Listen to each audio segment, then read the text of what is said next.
नमस्कार। आज की वीडियो में मैं व्यक्तिगत सीमाएं जो रेखा हम अपने इर्द गिर्द खींच लेते हैं मानसिक तौर से, जिसके वजह से हम मानसिक रूप से हम हेल्दी रहते हैं और इस सीमाएं की वजह से हमारे ज़िंदगी में बुरे लोग या बुरी हालातें हम दूर रखते हैं। ऐसे सीमाएँ कभी-कभी हम जब आध्यात्मिक मार्ग में आगे बढ़ रहे हैं, तो ये सीमाएँ कभी-कभी बाहरी कुछ शक्ति या कोई आदमी हो सकता है या कोई व्यक्ति हो सकता है, इस सीमाएँ की उल्लंघन करते हैं और कई बार ये आध्यात्मिक जागृति में हमारी सीमाएँ बदलते रहते हैं, यानी कि पर्सनल बाउंड्रीज़। जब हम एक दशा में रहते हैं तो हमारी सीमाएँ खुल जाती हैं। तब बहुत सारे बुरे लोग या ऐसे कोई परिस्थिति हमारे ज़िंदगी में आती है जो हम हमारे लिए अच्छे नहीं हैं। ऐसे व्यक्ति या ऐसे परिस्थिति हमारे ज़िंदगी में आ जाती है। और कभी-कभी जब हमारा जो एक दशा आध्यात्मिक स्थिति में हमारा सीमा जो हो वो बंद कर लेते हैं हम। हम बंद कर लेते हैं कि हम अकेला रहना पसंद करते हैं। तो ये बदलाव ऐसा क्यों होता है आध्यात्मिक जागृति या कुंडलिनी जागृति में? इसका कारण क्या है? इसको कैसे समझना चाहिए? आज मैं वो बताऊँगी।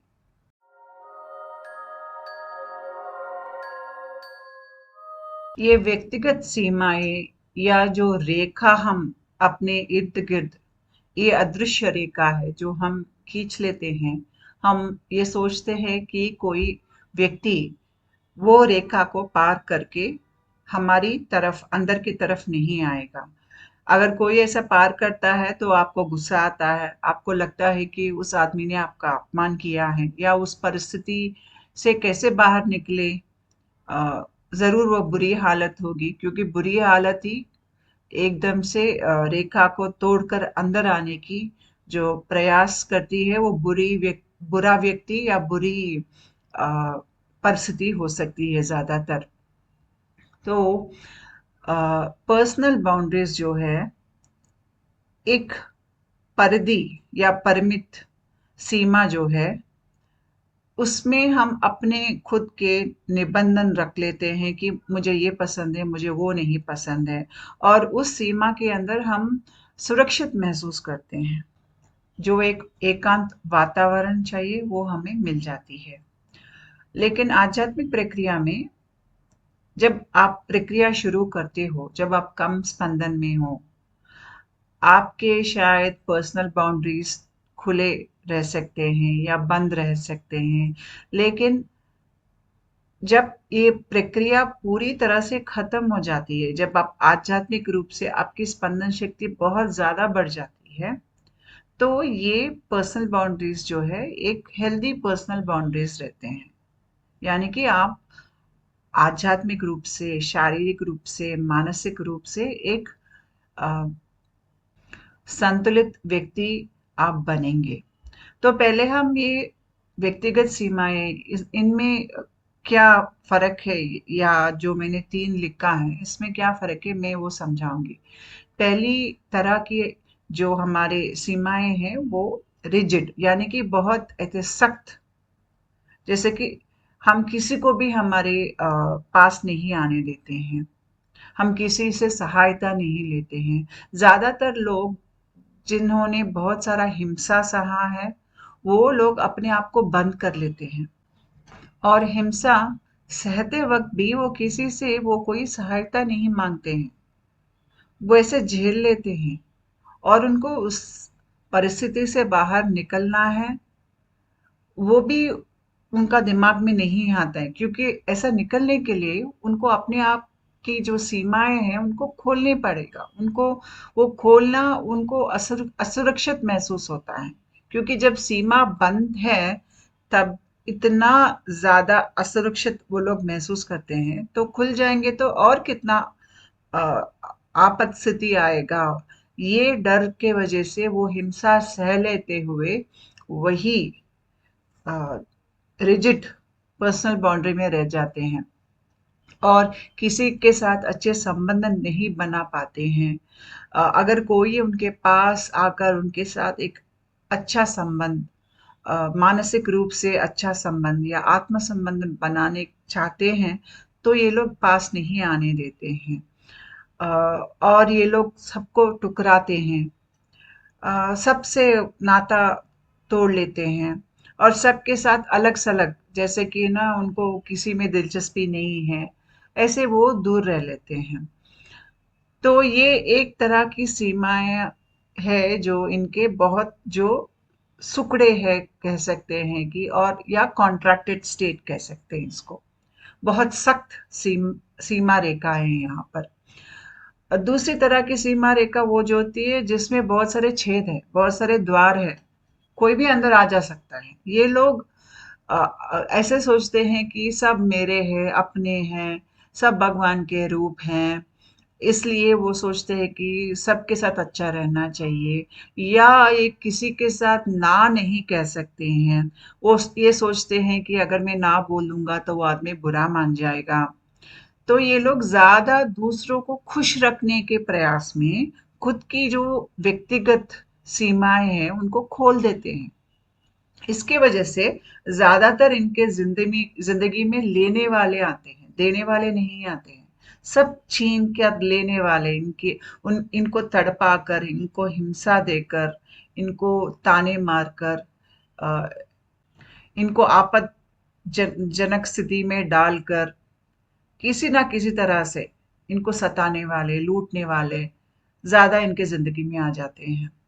और ये लोग सोचते हैं कि अगर कुछ गलती हो गई तो वो मेरे वजह से हो गई। दूसरे आदमी को ये गलत नहीं ठहराते हैं, पूरा गलती अपने आप ले लेते हैं। और ये सब ये इसलिए करते हैं कि वो सोचते हैं कि आगे के आदमी को मैं खुश कर दूंगा तो वो आदमी मुझे पसंद करेगा, मुझे सम्मान देगा, आदर देगा।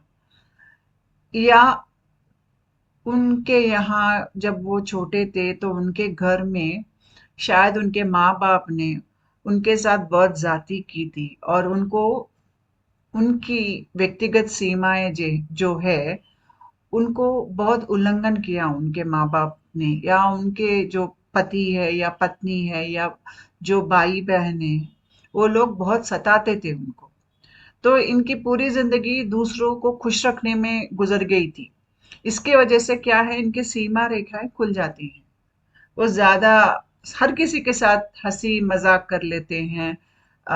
हर किसी को जाकर सहायता करने की अ, वो कोशिश करते हैं, जिसकी वजह से आपात स्थिति में आ जाते हैं।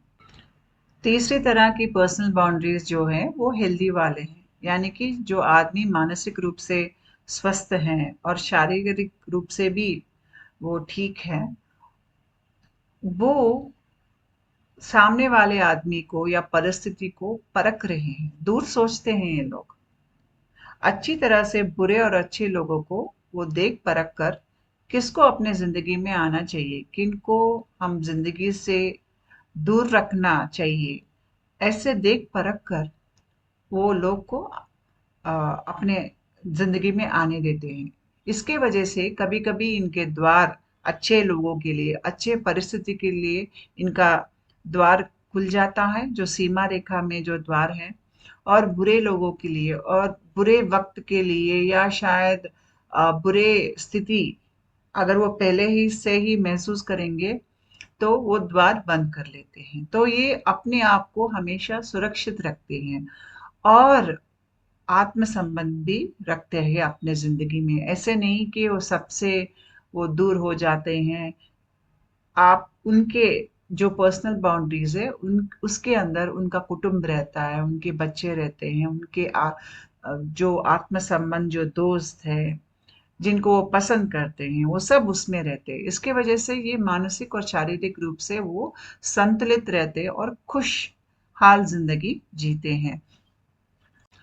अगर आपकी आध्यात्मिक प्रक्रिया आप जब हेल्दी बाउंड्रीज में हैं तब शुरू होगी, तो क्योंकि आप मानसिक और शारीरिक रूप से आप संतुलित है, स्वस्थ हैं, आपकी प्रक्रिया अच्छी तरह से हो जाएगी। लेकिन प्रक्रिया के दौरान हमारी जो पुराने जन्म के जो हमारे संस्कार है वो सब बाहर आएंगे, वासनाएं जो हैं सब आएंगे, कर्मा भी आएगा।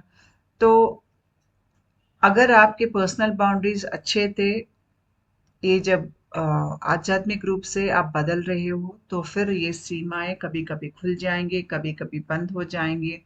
ये आध्यात्मिक प्रक्रिया में भाग है, आप इसको नियंत्रण नहीं कर सकते हैं। इसको आप समझ सकते हो कि ऐसा हो रहा है। इसकी वजह ये है क्योंकि अ, जब हमारी आध्यात्मिक प्रक्रिया शुरू होती है तो हमारे ब्रेन में ब्रेन स्टेम है। यहाँ पिक्चर में देखिए, ऊपर पिक्चर में दिख रहा है ब्रेन स्टेम। यानी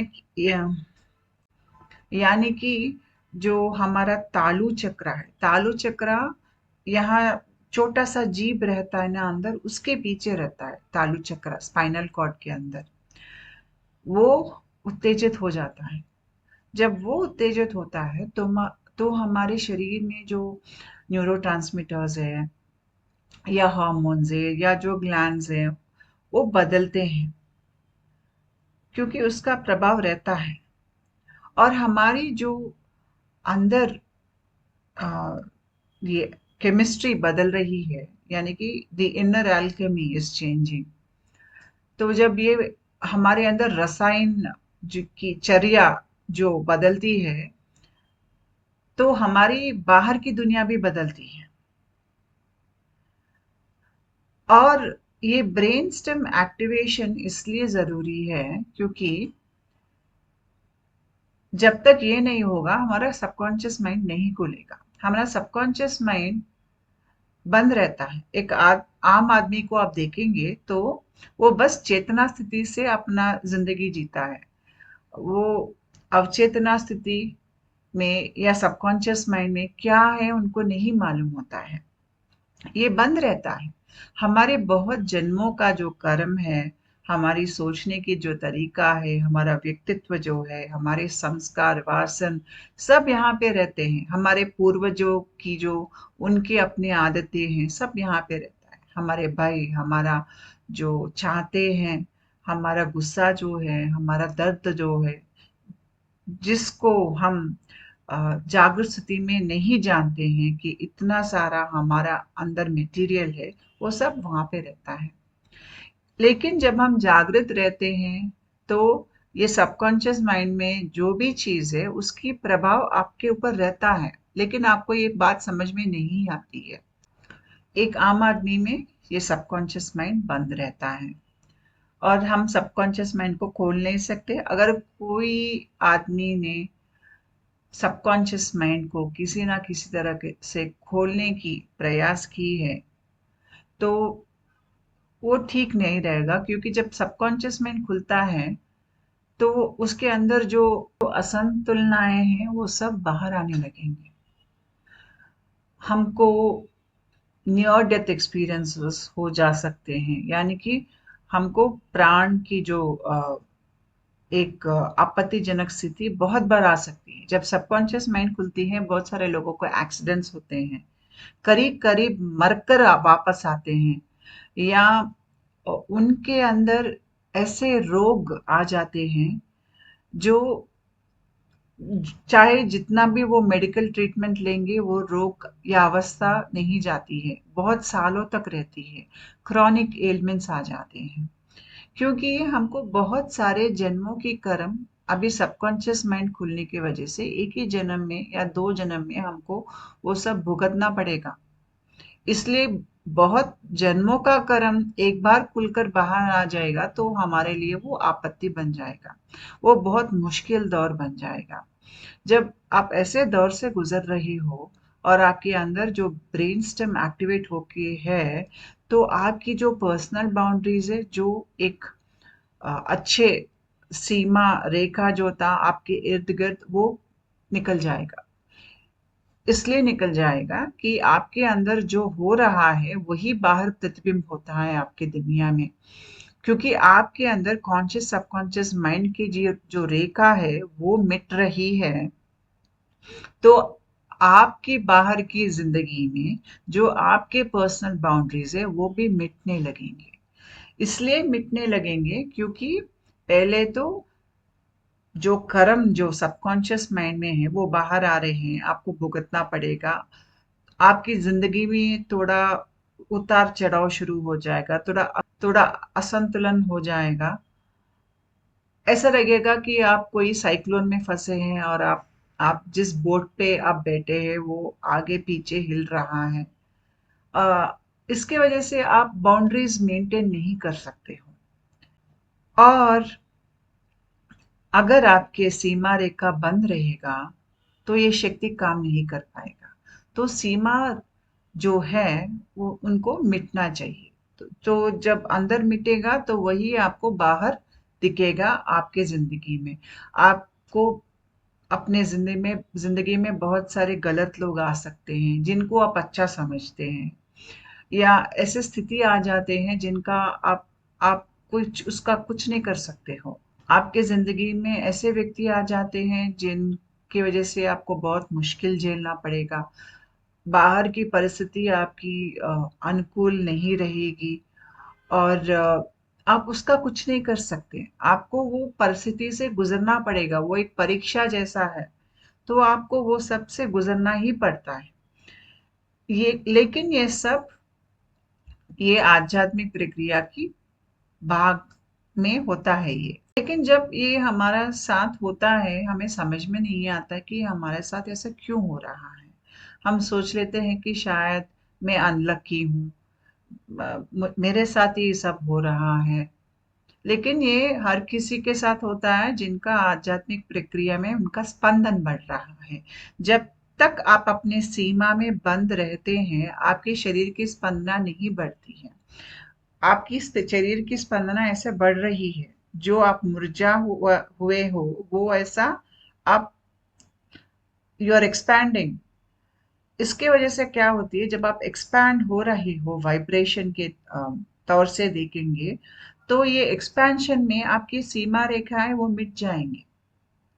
फिर आप एक दशा जो आध्यात्मिक प्रक्रिया में है, वहां पे आपके सीमाएं फिर बंद हो जाएंगे, सिकुड़ जाएंगे या संकोचित हो जाएंगे।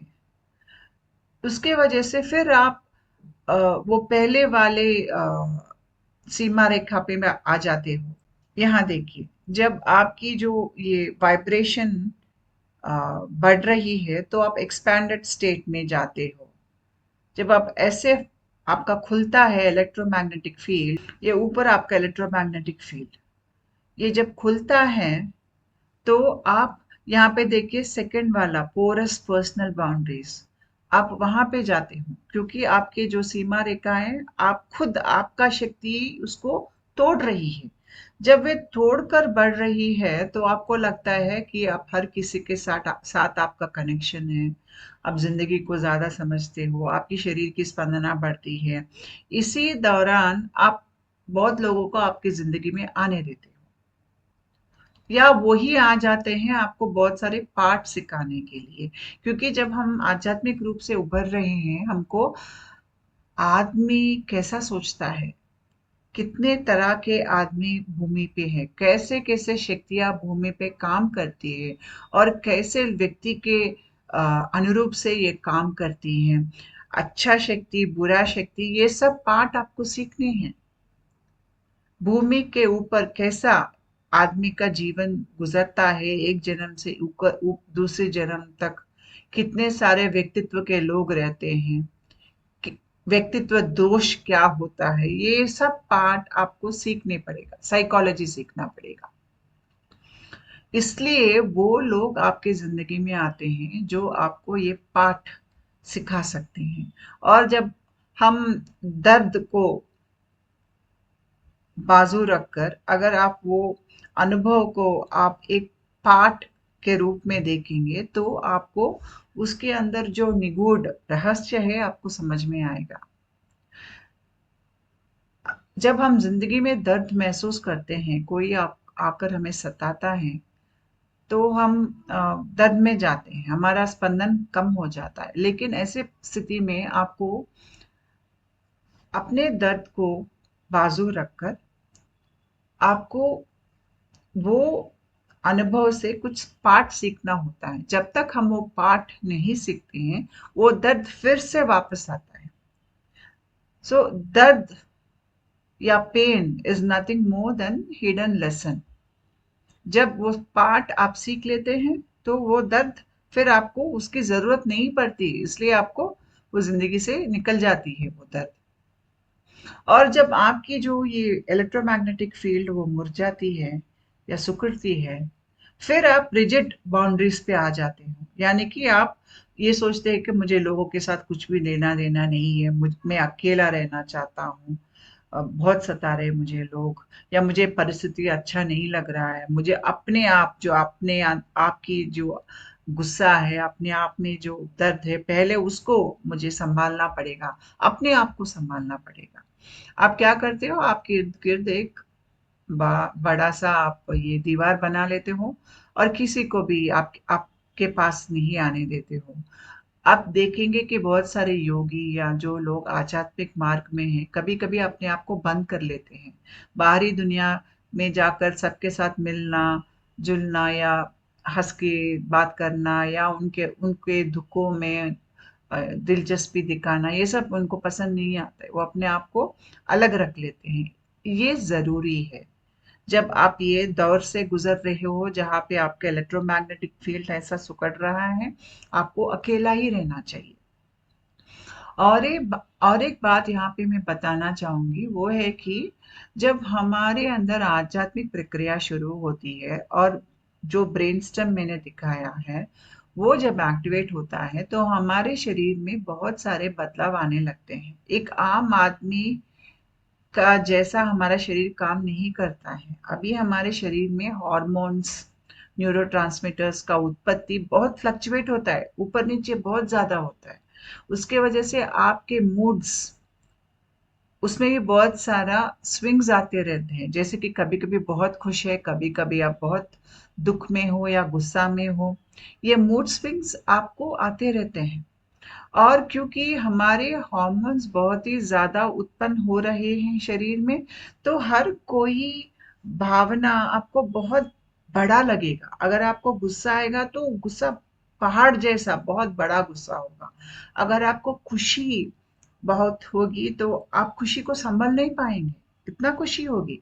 एक आम आदमी को इतना खुशी, इतना दर्द, इतनी गहरी इतनी गहराई से महसूस नहीं होती जितना आपको होता है, क्योंकि आपके अंदर जो हार्मोनल फ्लक्चुएशंस है उसके वजह से आप बहुत गहरा में जाकर अपने आप वो दर्द आप महसूस करते हो, या वो सुकून भी आप वैसे ही महसूस करते हो, या गुस्सा भी या शर्म भी। आपका सब emotions they are blown out of proportion. तो यहाँ पे कभी-कभी हमको अलग रहना पड़ता है। तो जब हम आध्यात्मिक रूप में हम हमारे शरीर की स्पंदना बढ़ती है, तो कभी-कभी हमारे जो व्यक्तिगत सीमाएँ हैं, वो खुल जाते हैं।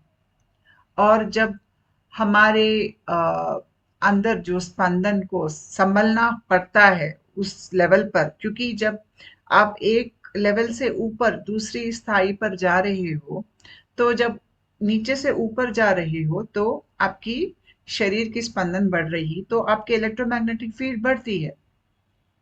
जब लेकिन जब ऊपरी स्थाई पे अपने आप को रखना है वैसा, बिना नीचे गिरे, फिर आपको इलेक्ट्रोमैग्नेटिक फील्ड बंद होती है। तो ये इसको हम इंग्लिश में एक्सपेंशन एंड कॉन्ट्रैक्टेड फेजेस ऐसे बोलते हैं। मैंने इंग्लिश में इस पे एक वीडियो बनाया है, मैं उसका लिंक नीचे डिस्क्रिप्शन बॉक्स में डालती हूँ। आप हिंदी सबटाइटल्स लगा के वो वीडियो देख सकते हो। जब आपकी स्थिति ऐसे एक्सपैंडेड फेज में है तो आपको क्या महसूस होगा? जब वो स्थिति आपकी जो कॉन्ट्रैक्टेड फेज में है तो आपको क्या महसूस होगा? वो मैंने विस्तार से उसमें समझाया है, वो देख लीजिए। और जब आप अपने आध्यात्मिक प्रक्रिया में आप ये समझ लेते हो कि मुझे बाहर की दुनिया छोड़ो, अपने आप में मुझे सत्य क्या है वो खोज लेना है। आप सत्य को खोजने लगेंगे और आप अपने सत्य ही बाहर दुनिया को प्रस्तुत करना चाहते हैं, तब आपके अंदर एक बदलाव आता है। वो बदलाव ये होता है कि क्योंकि अभी आप अपने अंदर की सच्चाई से जीना चाहते हो, तो आपकी जो बाउंड्रीज़ हैं या सीमा रेखाएँ हैं, वो संतुलित सीमा रेखाएँ बन जाते हैं। क्योंकि अभी आप मानसिक रूप से, शारीरिक रूप से स्वस्थ हैं। आपकी शरीर की स्पंदन ऊपर है। आपने गलत लोगों को आपके ज़िंदगी से निकाल दिया है। आप अभी अपने ज़िंदगी में गलत परिस्थिति नहीं आ रहे हैं, क्योंकि जब हम अपने कर्म से बाहर आ जाते हैं और जब हम गलत व्यक्ति को अपने ज़िंदगी में से दूर रखते हैं, तो हमारी अंदर ये स्पंदन बढ़ती है और हम अपने आप को पहले देख लेते हैं। हम अपने आप को सम्मान देते हैं। इसके वजह से बाहर से कोई आदमी आप आकर आपको अपमान करे, ये आपको अच्छा नहीं लगता है। तो आप पहले से ऐसे व्यक्ति को दूर रख लेते हो और आपके जो इर्द-गिर्द जो आपकी सीमा रेखा है, वो बहुत संतुलित, एक हेल्दी आदमी का जैसा होता है, वो हो जाता है। प्रोसेस में आखिर में यही तक आकर हर कोई यहीं पर क्या होता है, जब तक एक आदमी यहाँ तक पहुँचता है, तो अपने पुराने कर्म से बाहर आ जाता है। अभी वो अपने पास्ट में क्या हुआ है, फ्यूचर में क्या होगा, ये उनको ऐसे भावनाएँ उनके दिमाग में नहीं आते हैं या आलोचना भी नहीं आती है। यानी कि वो गुस्से से, ना वो डर से अपनी ज़िंदगी जीते हैं। वो अपने सच से जीते हैं, तो अभी वो प्रेज़ेंट टाइम पे जीते हैं। यहीं से सही में आपका आध्यात्मिक साधना आपको फल देगी। क्योंकि जब तक और आप मानसिक और शारीरिक रूप से आप संतुलित है, आप आध्यात्मिक साधना में सक्सेस नहीं पा सकते हैं। जब आप मानसिक और आध्यात्मिक रूप से स्वस्थ हैं, तब आपके शरीर और मनस में इतना ताकत रहेगा कि आप ऊपर स्थायी की जो स्पंदना है, जो ऊपरी स्थायी की जो समाज स्थिति है, वो आप महसूस कर सकते हैं। उसके लिए आपके शरीर और मनस भी तैयार है। बहुत बार हम अपने आप को गलत ठहरा लेते हैं कि हमने गलत आदमी को या गलत परिस्थिति को अपने ज़िंदगी में आने के लिए हमने द्वार खोला है। आपको यहाँ पे ये समझना है कि ये द्वार खोलना या बंद करना जब आप आध्यात्मिक प्रक्रिया में हैं, वो आपके हाथ में नहीं है। एक ऊपरी शक्ति है, जो जब आपको देख परखना चाहती है, तो वो परीक्षा देती है, तो आपको बिना आपको मालूम हुए ही आपके सीमा की उल्लंघन हो जाएगी। जब ऐसे होती है तो आप फिर आपके सीमा को बंद करना चाहते हैं। ऐसे खुलकर बंद होकर एक स्थाई पर जब आप अपने सत्य पे आ जाते हैं, यानी कि ज़्यादा आप अपनी सच्चाई और अपने असली व्यक्तित्व को दुनिया को दिखाते हैं, तब आपकी जो सीमा रेखा है, वो संतुलित हो जाते हैं। जब हमारे अंदर ये कॉन्शियस और सबकॉन्शियस माइंड के बीच में जो सीमा रेखा जो है, जब ये थोड़ा-थोड़ा मिटने लगता है या शुरू होता है, तो हमको सपने आते हैं। बहुत सारे सपने आते हैं बहुत लोगों को, क्योंकि जो मटीरियल आपको सबकॉन्शियस के अंदर है, वो भी बाहर आने लगता है। वो जब बाहर आता है, तो आपको वो अपने सपने में आता है। अच्छी चीज़, बुरी चीज़ सब सपने में आते हैं।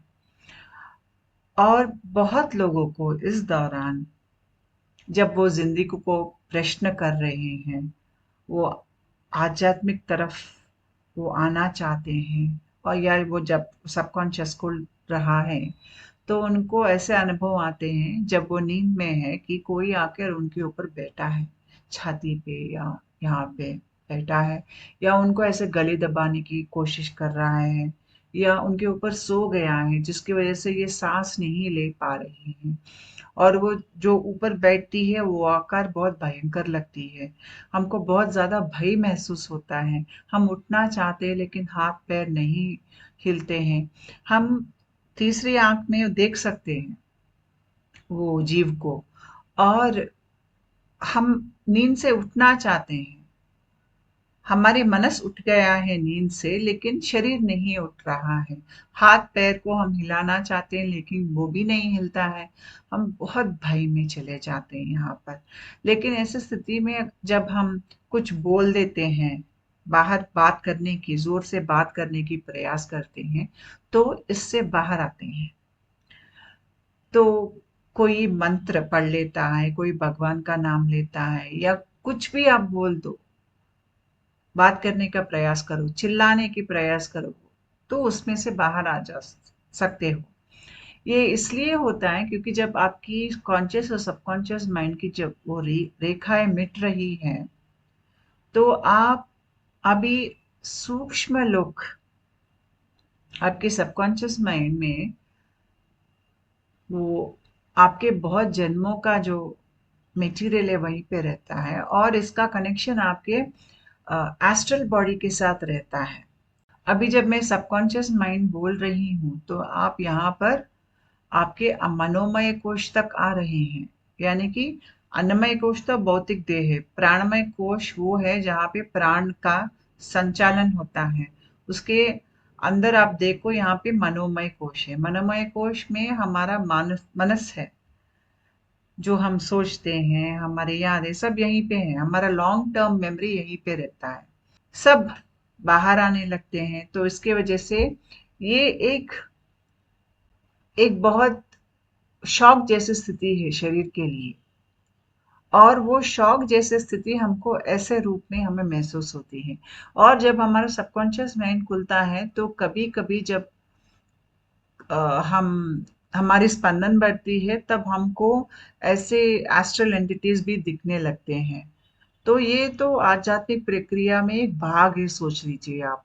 जब एक स्पंदन के वो लेवल से आपको गुजरना पड़ता है, जब तक सबकॉन्शियस माइंड नहीं खुलती है, आपके शरीर की स्पंदना नहीं बढ़ेगी, ऊपरी तरफ नहीं बढ़ेगी।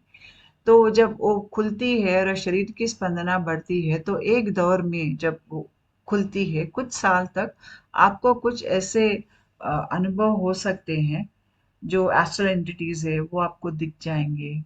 लेकिन एक वाइब्रेशन के बाद वो नहीं दिखेंगे। जब आपकी शरीर की स्पंदना बहुत ज़्यादा बढ़ जाती है, तो वहाँ से आपके अनुभव में तो आपको गुरु दिखेंगे, आपको देवी देवता दिखेंगे।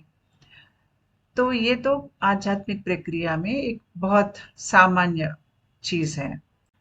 जब हमारे सबकॉन्शियस माइंड खुल जाती है, तो हमारे देह में जो पंचभूत है, उसमें बदलाव आने लगता है। आकाश तत्व तो यहाँ पे रहता है विशुद्धि में। अनाहता तो आपकी वायु तत्व है। पेट के भाग में जो मणिपुर चक्र है, वो अग्नि तत्व है। उसके नीचे स्वादिष्ठान चक्र जल तत्व है, और मूलाधार चक्र जो सबसे नीचे स्तर पर है, मूलाधार, वो पृथ्वी तत्व है। तो जब आपकी सबकॉन्शियस माइंड खुलेगी, आपके देह में आपको प्राणिक की संचलना आपको महसूस होगी। जगह जगह पर आपको सपने ज्यादा आने लगेंगे, आपके अनुभव बदल जाएंगे। तब आप ये समझ लीजिए कि आपके अंदर जो ये तत्व है, इनमें बदलाव आ रहा है। विशुद्धि चक्रा में तो हमको गुरु से दीक्षा जब मिलती है, तो यहाँ पे थोड़ा बदलाव आता है। लेकिन ज्यादा बदलाव आपको बदलने के लिए होता है नीचे 4 चक्रों में। यानी कि मूलाधार से लेके यहाँ अनाहता तक बहुत सारे बदलाव होते हैं। जब ये बदलाव होते हैं, तो बाहर आपका जिंदगी में भी बदलाव दिखेगा। कभी कभी आपके बाउंड्रीज खुल जाते हैं, कभी कभी बंद हो जाता है। तो ये सब स्पिरिचुअल अवेकनिंग प्रोसेस की भाग है।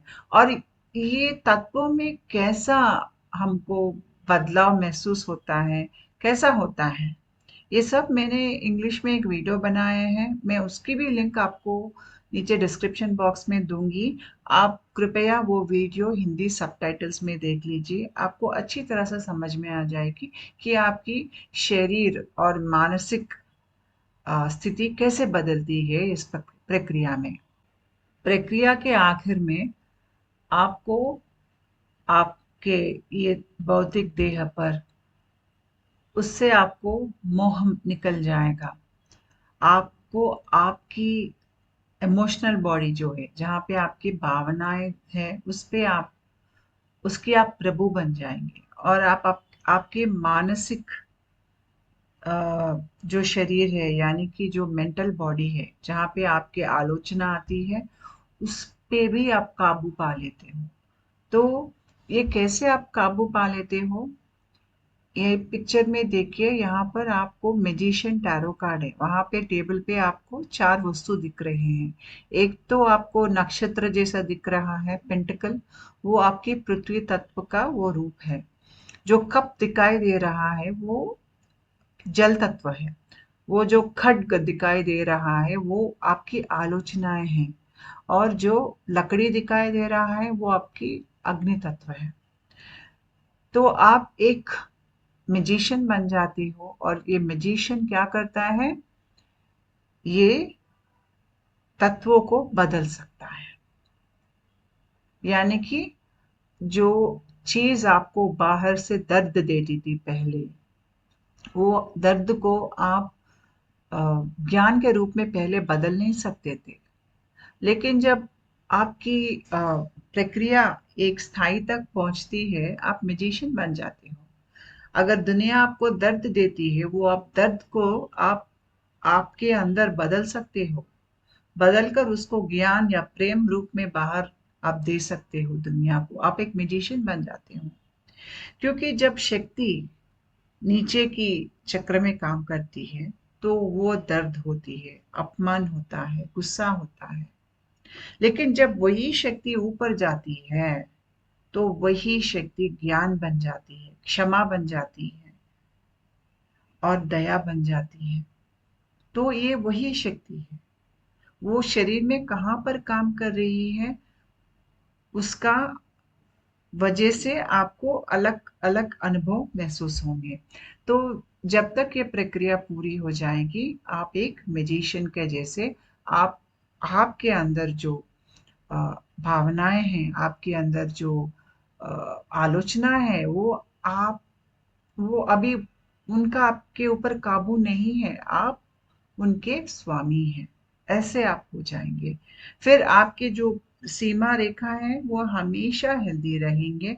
और आप हमेशा अपने सत्य को, आपके अंदर की जो सच्चाई है वही आप बाहर दुनिया को व्यक्त करेंगे। Thank you.